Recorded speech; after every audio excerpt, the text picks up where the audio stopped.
Good morning everyone, welcome to PD Gurukul. And आज के current affair की वीडियो की करते हैं यहाँ पे शुरुआत। सबसे पहले देखते हैं कि वो कौन से टॉपिक्स है जो आपकी सिविल सर्विसेज एग्जामिनेशन के लिए आपको यहाँ पे ध्यान में रखना है। So let's start our daily current affair video.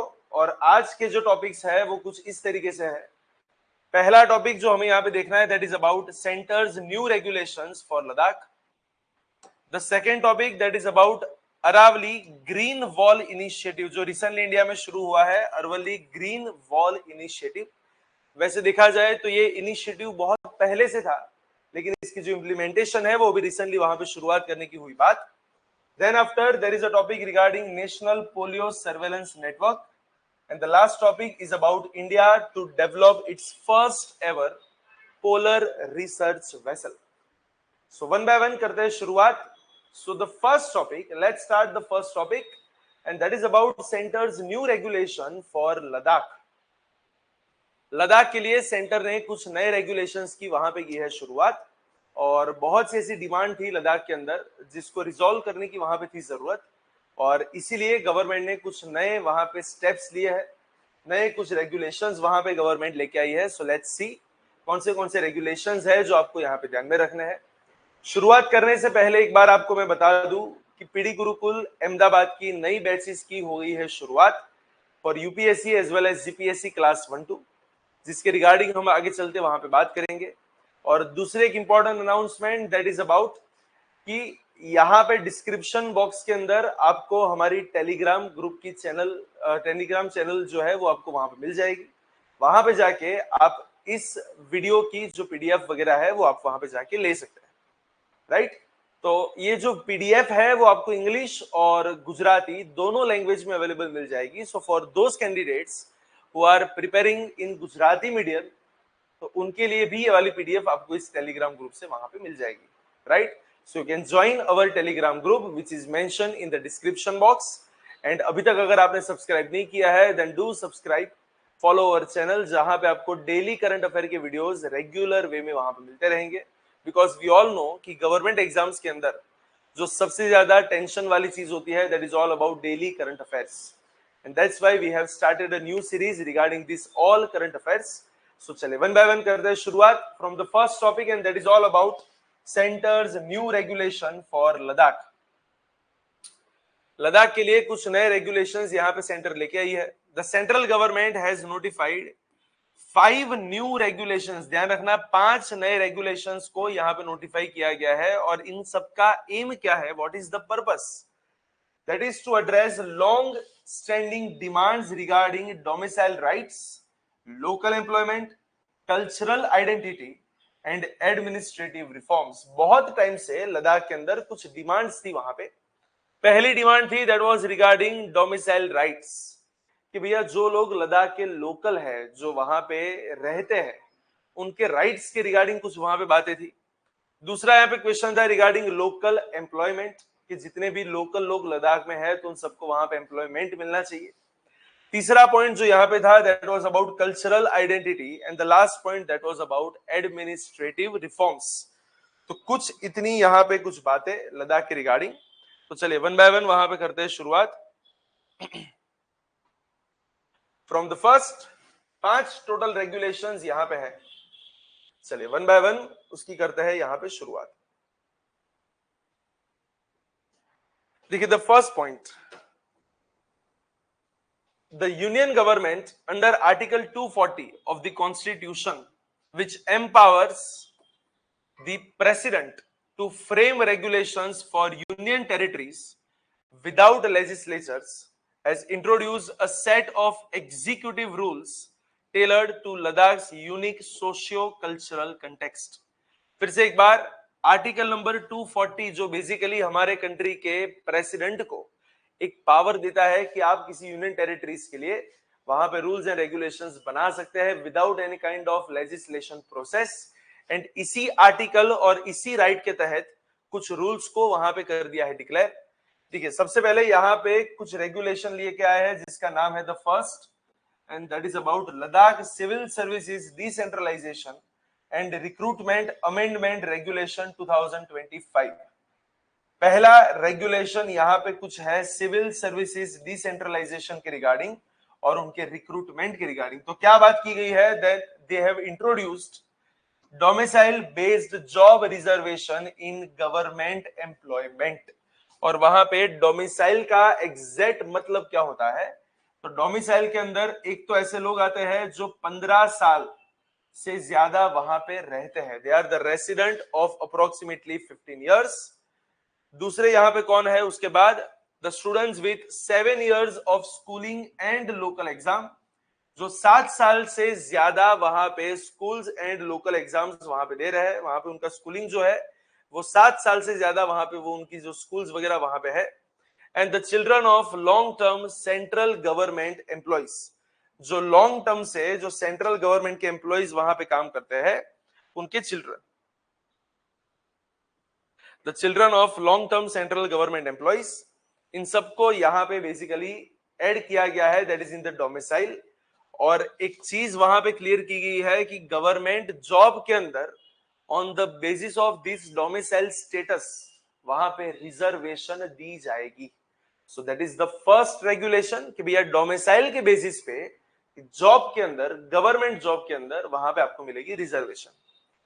The second rule, that is about Ladakh Civil Services Domicile Certificate Rules 2025, और जहां पे किसके रिगार्डिंग बातें हैं, that is details procedure for domicile certificate issuance including physical and online application modes, right. तो एक ये सब बातें हैं जहां पे डोमिसाइल्स के रिगार्डिंग कुछ बातें करी गई है।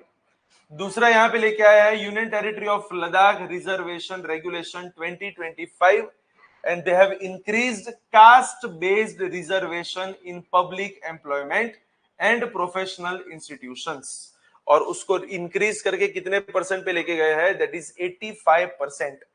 In short public employment and professional institutions के अंदर कास्ट बेस्ड वहां पे कुछ रिजर्वेशन रहेगा, और वो रिजर्वेशन पहले से था लेकिन उसका जो रेट था रिजर्वेशन का उसे बढ़ा के 85% पे अभी लेके गए हैं।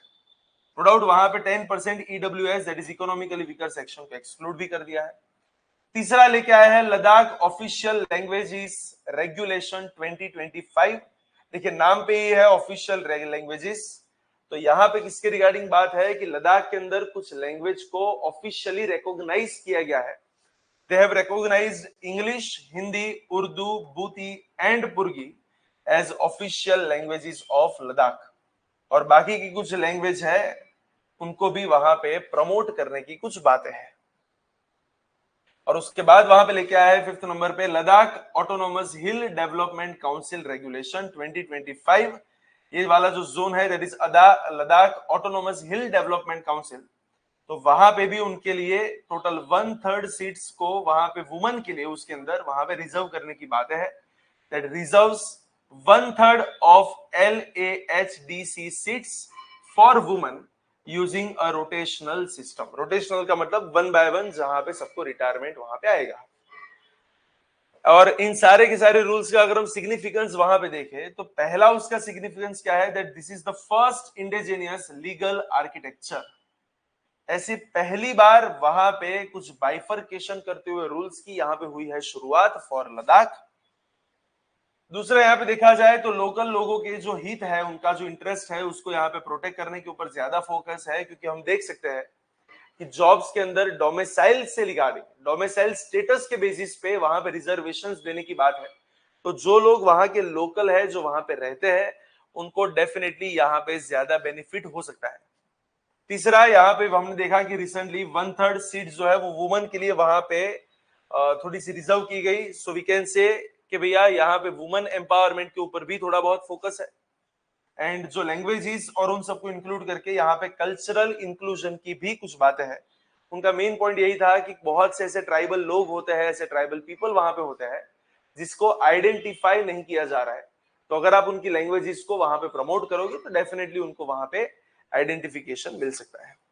सो ओवरऑल हम बोल सकते हैं कि जब आप लोकल पीपल को यहाँ पे ज्यादा अटैच करने की कोशिश करते हैं तो इसकी एक लॉन्ग टर्म इफेक्ट आप ऐसा बोल सकते हैं कि लॉन्ग टर्म इफेक्ट के अंदर आपको कुछ ऐसा पाया जाता है कि लोगों के अंदर जो एंटी नेशनलिस्ट जो अप्रोच होता है, या फिर जो सेपरेटिज्म की जो फीलिंग होती है उस फीलिंग को आप थोड़ा सा कम कर सकते हैं।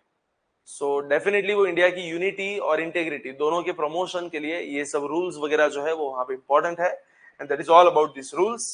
नेक्स्ट टॉपिक पे जाने से पहले मैंने अभी भी आपको लास्ट में बताया, वापस एक बार यहाँ पे आपको बता रहा हूँ कि यूपीएससी एंड जीपीएससी क्लास 1-2 की नई batches PD Gurukul Ahmedabad as well as Gandhinagar दोनों सेंटर पे वहां पे हो चुकी है शुरुआत।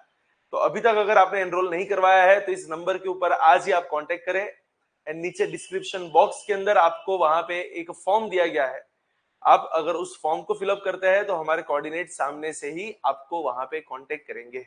एग्जाम्स के रिगार्डिंग जो कुछ भी आपके दिमाग में अगर कोई डाउट्स वगैरह आते हैं वो सारे के सारे डाउट्स आप यहाँ पे कांटेक्ट करके वहां पे क्लियर कर सकते हैं, बिकॉज हमारा जो मेन टारगेट है that is all about making officers and higher level officers.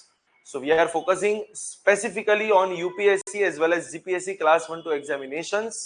So civil service examination के लिए जितने भी बच्चे प्रिपेयर कर रहे हैं, चाहे आपका इंग्लिश मीडियम है, चाहे गुजराती, चाहे हिंदी, कोई भी मीडियम अगर आपका है तो आप इस नंबर पे कांटेक्ट करें और आज ही वहां पे एनरोल करवाए। You will get 3 days free demo sessions as well as up to 50% scholarship.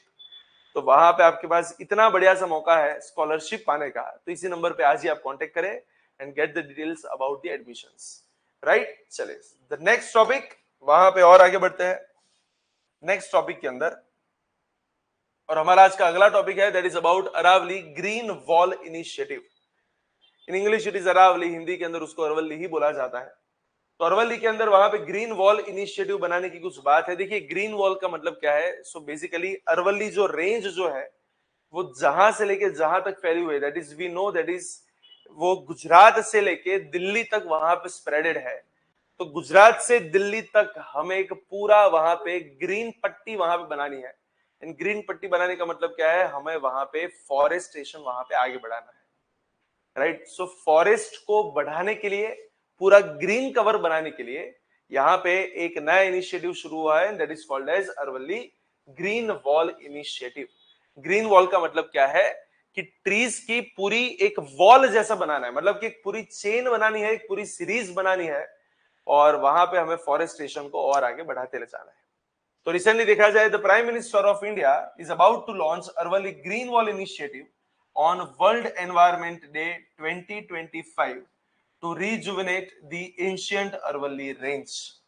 और एक ग्रीन वॉल इनिशिएटिव एग्जैक्टली है क्या, that is a centrally coordinated reforestation and landscape restoration campaign led by MOEFCC, that is Ministry of Environment, Forest and Climate Change, covering the 700 kilometre Aravalli range.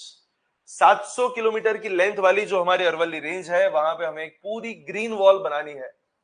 So basically यहाँ पे देखा जाए तो इस green wall बनाने से क्या होगा, what is the objective, that is to combat land degradation as well as desertification across 29 districts।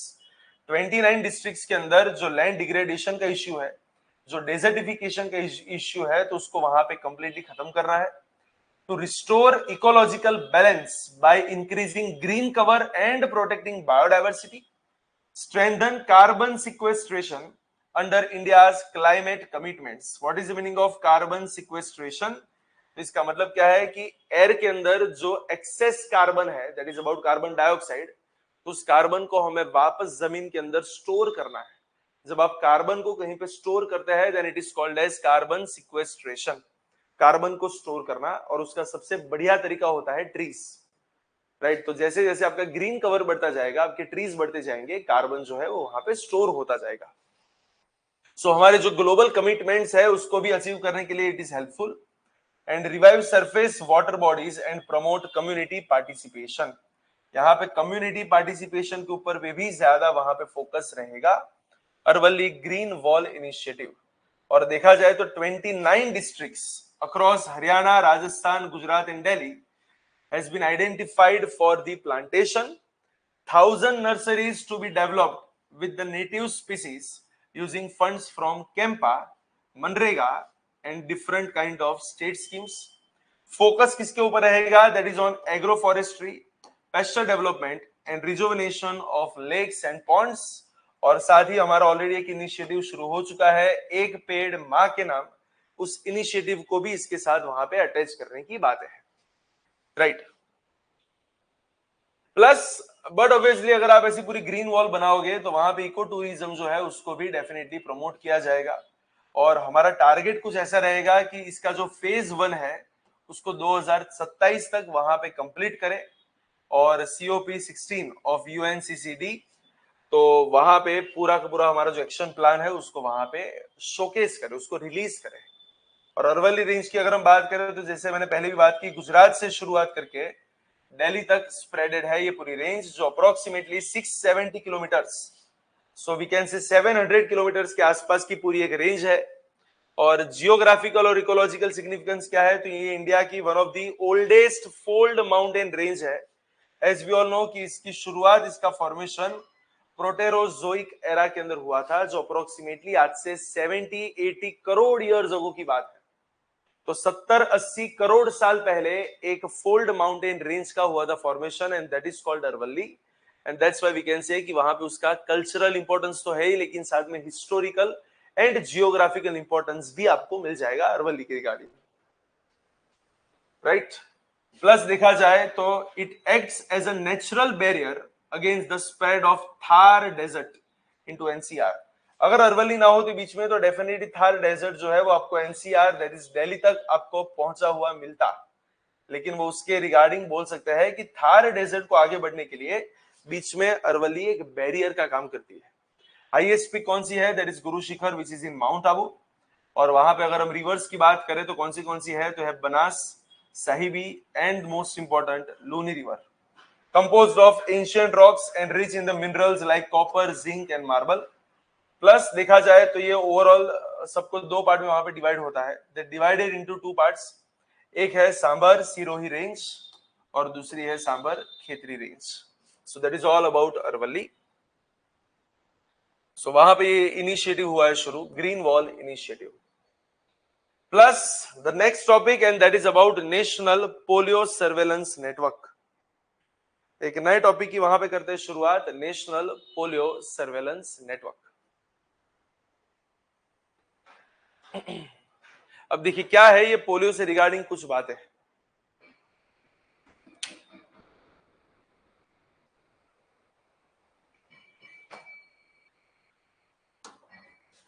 तो रिसेंट न्यूज में क्या है, what is in the context, the government of India in coordination with WHO that is world health organisation plans to gradually phase out the national polio surveillance network starting June 2025, और वहां पे उसके centres के numbers को 280 से half करके 140 तक ले जाने की बात है। In short government of India ने कुछ प्लान किया है कि सेंटर्स को कम करके ये वाला जो हमारा प्रोग्राम है national polio surveillance network programme, इस प्रोग्राम को धीरे धीरे वहां पे फेज आउट करना है।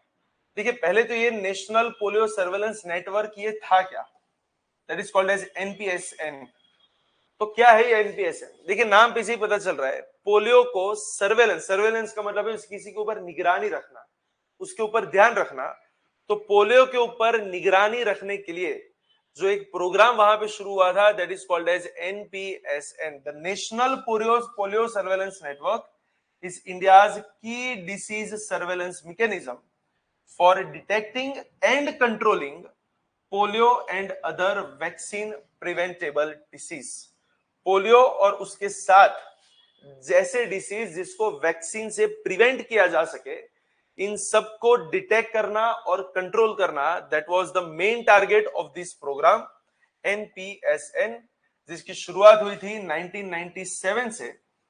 और शुरुआत में ये प्रोजेक्ट इस तरीके से बोला जाता था, नेशनल पोलियो सर्वेलेंस प्रोजेक्ट। उसके बाद वहां पे प्रोजेक्ट की जगह पे वर्ड बदल के वहां पे आ चुका था नेटवर्क। और कौन सी इंटरनेशनल ऑर्गेनाइजेशंस को भी यहाँ पे साथ में लेके अपने आगे बढ़े हैं, तो वहां पे मेन हेड रहेगा WHO, that is world health organisation. And but obviously हमारी अगर मिनिस्ट्री की बात करें तो मिनिस्ट्री ऑफ हेल्थ यहाँ पे इंपॉर्टेंट हो जाएगी। ऑब्जेक्टिव क्या था, that is to support polio eradication by identifying and investigating the cases of acute flaccid paralysis AFP। इन सबके ऊपर फोकस करने की वहां पे थी बात है, और इसलिए वहां पे डिसीज सर्वेलेंस वहां पे किया गया, vaccination support, capacity building, integrated health role, right. तो इन सब के ऊपर वहां पे धीरे धीरे फोकस करने की बात थी। और रिसेंटली अगर गवर्नमेंट की बात करें तो ये जो नेटवर्क वाला जो प्रोग्राम है डेफिनेटली सक्सेसफुल रहा भी है। इंडिया में पोलियो के जो केसेस है वो डे बाय डे वहां पे बहुत ज्यादा डिक्रीज भी हुए हैं, and that's why government is planning to phase out from this programme. And for that, from June 2025, government is going to reduce the total number of centers from 240 to from 280 to approximately 140. So that is the current news regarding National Polio Surveillance Network. Plus यहाँ पे staff deployment वगैरह वगैरह की भी वहां पे बातें हैं, राइट। सो बेसिकली ओवरऑल इसे हमें वहां पे अलग से कम करके इसे फाइनली करना क्या है, तो वहां पे इंटीग्रेट कर देना है, that this will eventually integrate with the integrated disease surveillance programme, उसके साथ वहां पे इसको इंटीग्रेट कर देने की बातें हैं। So that is about our National Polio Surveillance Network. And now the last point about today, that is India to develop its first ever polar research vessel. India जो है वो अपनी सबसे पहली पोलर रिसर्च वेसल वहां पे develop करने के लिए जा रही है, जिसके साथ हमने किसके साथ टाइप किया हुआ है। तो अगर हम जैसे जैसे पढ़ेंगे हमें पता चलेगा कि इस वेसल को डेवलप करने के लिए इंडिया ने नॉर्वे के साथ वहां पे कुछ एमओयू साइन किया है। Then what is the recent news, तो पूरा वहां पे डिटेल में जाके पढ़ते हैं।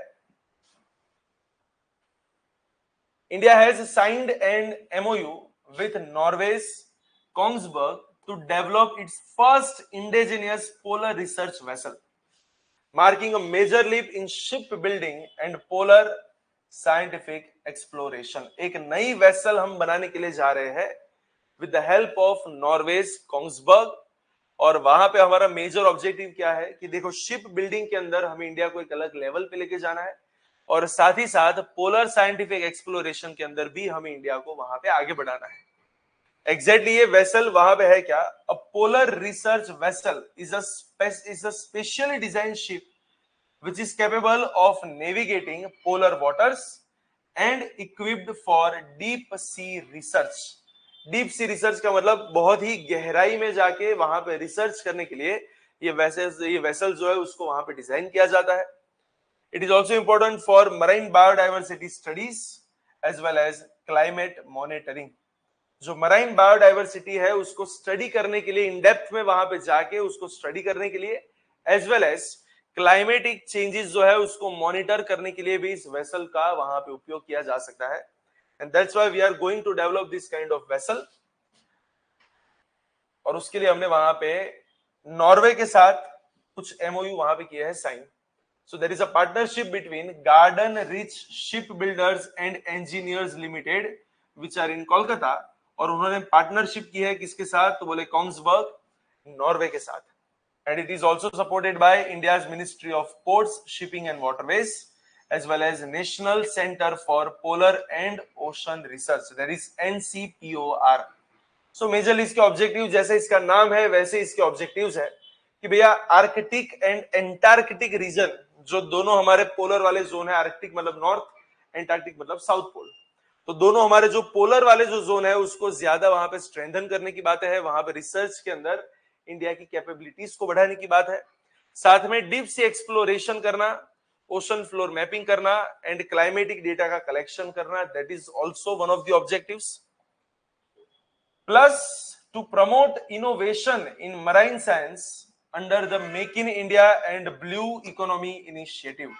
इन सबको प्रमोट करने के लिए, इन सबके अंदर इनोवेशंस को प्रमोट करने के लिए भी ये वाला प्रोजेक्ट वहां पे शुरू किया गया है। और वहां पे हमें एग्जैक्ट करना क्या है, what are the key features, polar class and indigenous build। It is designed for extreme Arctic and Antarctic conditions with ice breaking capabilities, built indigenously by GRSE with Norway's design support। ध्यान रखना इसको किस तरीके से इसको वहां पे design किया जाएगा कि वो आर्कटिक और एंटार्क्टिक के जो एक्सट्रीम क्लाइमेटिक कंडीशंस है वहां पे ये सर्वाइव कर सके, as well as it will have a capacity of ice breaking. अगर बीच में ऐसे कोई बड़े बड़े आइस बर्ग्स वगैरह वहां पे आते हैं तो उसको ब्रेक करने की भी वहां पे कैपेबिलिटीज वहां पे होगी।